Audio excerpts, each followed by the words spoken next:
Hello friend, मैं अभिषेक शर्मा आपका technical classes में स्वागत कर रहा हूँ। और आज अपन यहाँ पे बात कर रहे हैं एग्जाम्पल नंबर 4.13 की। तो देख लेते हैं क्या है एग्जाम्पल नंबर 4.13। तो उसने बोला a solid bar 500 mm long and 50 mm diameter is place inside N aluminium tube 75 mm inside diameter 100 mm outside diameter.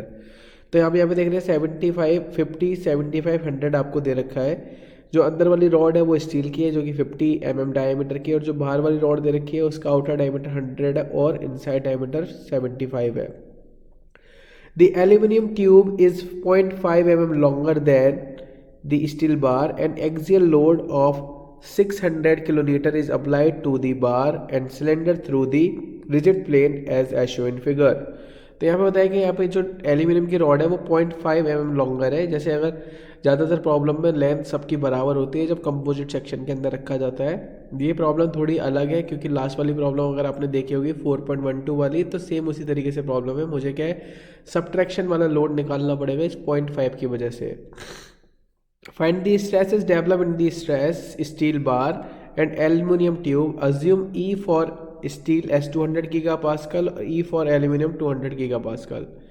तो सबसे पहले आप यहाँ पे आ जाइए क्वेश्चन में, क्योंकि मुझे पता है कि एक सॉलिड वाला सेक्शन है अंदर वाला जो स्टील का है। तो स्टील वाला सेक्शन का डायमीटर 50 दे रखा है, तो मैं π/4 डी स्क्वायर की वैल्यू लगाऊंगा। डी की वैल्यू 50 का स्क्वायर दे रखा है, तो यहाँ पे आप देख सकते हैं सिंपल तरीके से यहाँ पे वैल्यू है। फिर मैं एल्यूमिनियम के लिए लगाऊंगा, यहाँ पे ए एल आएगा, यहाँ पे मिस्टेक कर रखी है। तो वो हॉलो सेक्शन है, आउटर डायमीटर 100 है, अंदर का डायमीटर 75 है। तो मैंने उसके लिए एरिया लगा दिया, तो यहाँ पे आपको वैल्यू पता पड़ गई। अब उसके बाद उसने बोला है कि मैं आइडेंटिफाई करता हूँ, क्योंकि जो लेंथ है वो 0.5 mm ज़्यादा दे रखी है उस केस के लिए। जैसे आप नोटिस करेंगे उसने क्वेश्चन में बोला कितनी ज़्यादा है, 0.5 mm लॉन्गर है।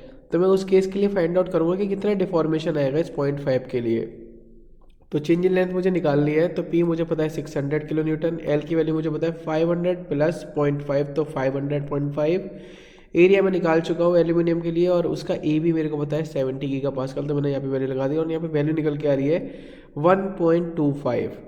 तो उसने बोला है कि from the geometry of the figure, अब नोटिस करिए, from the geometry of the figure we find that if the decrease in length of the aluminium tube would have been less than 0.5, यानी कि यहाँ जो डिफॉर्मेशन आ रहा है वो 1.25 आ रहा है, पर उसकी जो लेंथ है वो आपकी 0.5 ज़्यादा है। तो मुझे जो डिफरेंस देखना पड़ेगा वो कितना देखना पड़ेगा, 1.25 में से वो सब्ट्रैक्ट करना पड़ेगा यहाँ पे।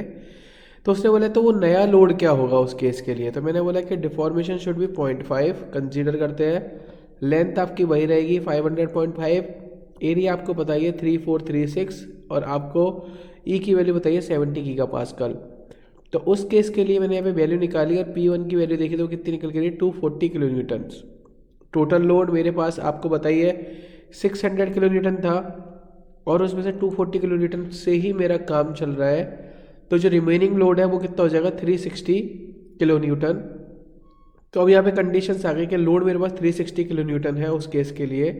तो यहाँ पे जो एल्यूमिनियम की जो स्ट्रेसेस होगी उसके ऊपर और स्टील के ऊपर कितना कितना डिफॉर्मेशन आएगा। तो यहाँ पे मुझे ये फॉर्मूला पता है, यहाँ पर लास्ट में बात कर चुके हैं कि sigma S over E S sigma A over E A, कि जब केस में क्या है कि जब डिफॉर्मेशन आपका बराबर हो जाएगा, उस केस की बात हो रही है यहाँ पे। तो यहाँ पे मैंने वैल्यू रख दी, आपको ई एस की वैल्यू 200 पता है, इसकी 70 पता है। तो यहाँ से आपका रिलेशन निकल के आएगा sigma S is equal 2.86 sigma aluminium. Total load 360 हो चुका है, सिग्मा इंटू एरिया, सिग्मा ए इंटू एरिया लगा दिया मैंने, वैल्यू पुट करी और यहाँ से सिग्मा ए की वैल्यू निकल के मेरी 39.8। अब इसमें मैं मल्टीप्लाई कर दूंगा आपका 2.86 का, तो मेरे पास दूसरी वैल्यू निकल के आ जाएगी, वो कितनी आ गई आपके पास 113.8। तो अब यहाँ पे आप नोटिस करेंगे कि ये जो वैल्यू निकल के आई है आपके सिग्मा एल्यूमिनियम की 39.8, और जो आपके पास स्टील की वैल्यू निकल के आई है ये आपकी क्या है कि डिफॉर्मेशन के बाद वाली वैल्यू है।